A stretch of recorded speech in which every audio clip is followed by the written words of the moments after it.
Eh, guys, kalian tahu nggak sih? Real Madrid kan baru aja dibikin malu di Piala Dunia antar klub 2025. Disingkirkan PSG 4-0, terus finalnya, PSG malah dibantai Chelsea 3-0. Gila. Sakitnya tuh bukan cuma di papan skor, tapi juga di kantong. Tapi tenang, sekarang kita gak bahas piala, kita bahas revolusi diam-diam yang lagi dikejar Real Madrid. Dan yang bikin fans semangat lagi, nama satu ini, Ibrahima Konate. Hai bro, lo pasti ngerti kenapa bola itu penting, karena hidup lo? Ya, gak sepenting itu.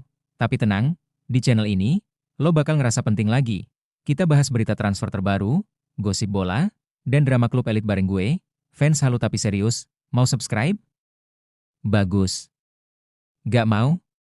Ya gak apa-apa. Yang penting lo udah nyasar ke sini, Oke, right? Ayo kita ke inti videonya. Yap, Konate, bek tangguh milik Liverpool, dilaporkan menolak perpanjangan kontrak.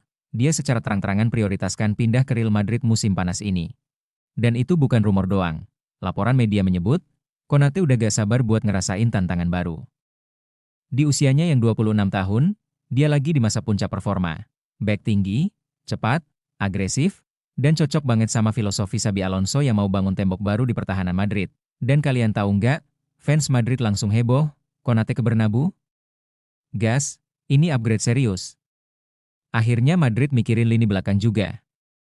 Apalagi setelah performa musim ini banyak bolong, transfer ini kayak dapat 10 Bitcoin atau 1000 Solana bahkan 10.000 Ethereum di tengah krisis. Dan bukan cuma soal teknis, transfer Konate ini juga menyentuh sisi finansial dan branding klub.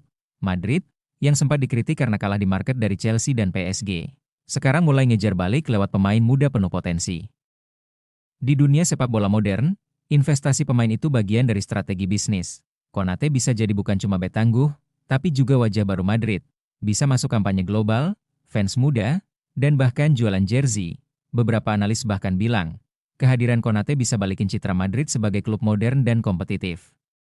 Setelah trauma kalah dan kehilangan pendapatan sponsor, langkah ini dinilai penting dan berani. Dan satu hal yang jelas, bro, Konate bukan pemain sembarangan. Dia pernah angkat trofi bersama Liverpool. Pernah tampil di final UCL. Pengalaman ada, skill ada, Madrid kayaknya gak mau buang waktu lagi. Mereka sadar, kalau mau tetap relevan di era baru. Lo gak bisa cuma andelin sejarah, lo harus punya pondasi kuat buat masa depan.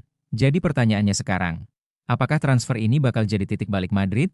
Atau ini cuma proyek ambisius yang belum tentu berhasil? Komentar di bawah, guys. Selain itu, jadi sekarang jelas ya bro. Konate bukan cuma bek muda dengan potensi besar, tapi juga simbol bahwa Real Madrid belum selesai. Meski musim ini penuh luka, Perez kayaknya mulai bangkit lagi.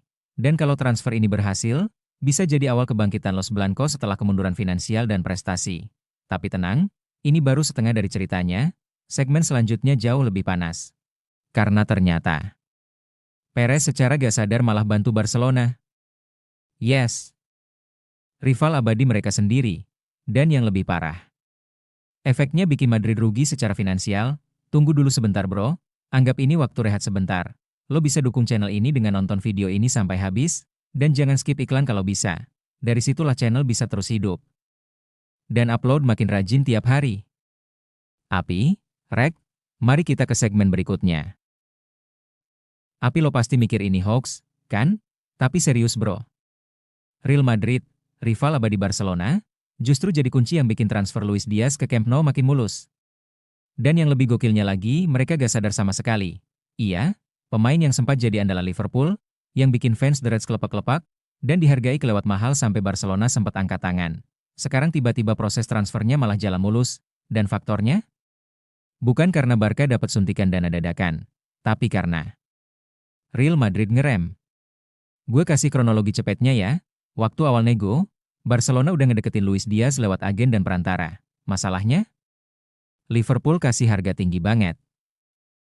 Sekitar 70-80 juta euro, dan buat kondisi finansial Barca yang masih ngos-ngosan. Ya jelas, mereka mundur pelan-pelan. Luis Diaz nyaris dicoret dari wishlist, bro, terlalu mahal, dan gak masuk kalkulasi tim Joan Laporta. Tapi lo tahu kan apa yang terjadi belakangan? Madrid dibantai PSG 4-0 di Piala Dunia antar klub. Suasana internal panas, Perez ngamuk, Xabi Alonso mulai ditekan, dan gosip keuangan mulai nyembul pelan-pelan ke permukaan. Apa hubungannya? Madrid ikut mundur dari target-target besar, termasuk Luis Diaz, mereka sebelumnya masuk radar pemain, tapi karena krisis performa tekanan finansial, akhirnya mereka berhenti ngejar. Nah, disitulah Liverpool mulai nyadar. Loh, Madrid gak serius lagi? Gak ada saingan? Boom. Harga diturunin dikit, gak jauh-jauh banget, tapi cukup buat bikin Barca mikir ulang. Dan dari situ, negosiasi jalan lagi. Tanpa tekanan dari tim rival, Barcelona bisa negosiasi lebih santai, tanpa takut kehilangan target ke Santiago Bernabeu. Dan sekarang, peluang Luis Diaz gabung ke Barcelona, malah kelihatan jauh lebih besar daripada 2 minggu lalu. Gokil kan? Dulu Madrid dikenal sebagai penghalang utama setiap rencana transfer Barcelona. Kalau bukan mereka nyalip di detik akhir, mereka bikin harga pemain makin naik dengan strategi psiwarnya.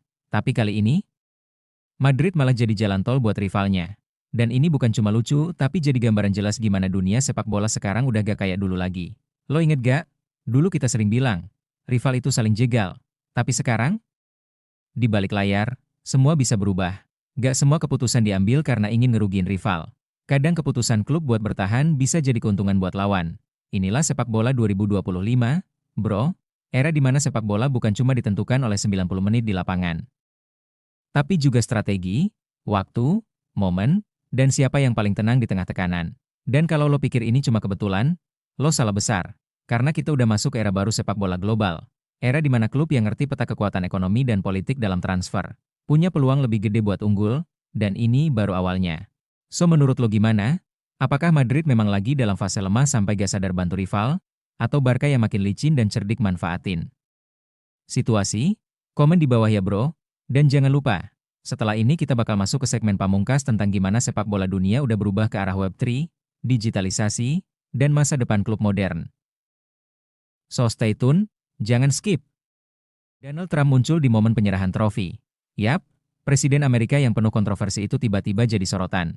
Fans bola langsung rame, penonton kripto makin liar. Trump hadir di final? Gila, ini bukan cuma bola. Ini panggung dunia. Kehadiran Trump bukan cuma gimmick. Beberapa analis percaya ini bagian dari strategi Amerika buat dorong citra sportainment digital asset. Apalagi MetLife Stadium, markas besar final, terletak di jantung ekonomi dunia. Di saat klub besar pada krisis, market kripto malah bikin kejutan. Bitcoin, si raja kripto, tembus ATH baru di atas $121.000. Koin-koin Web3 dan NFT olahraga. Baiklah, itu saja pembahasan kita kali ini. Bagi kalian yang nggak mau ketinggalan berita bola terbaru dari kami, silahkan klik tombol subscribe dan loncengnya. Dan terima kasih telah menonton, sampai jumpa guys.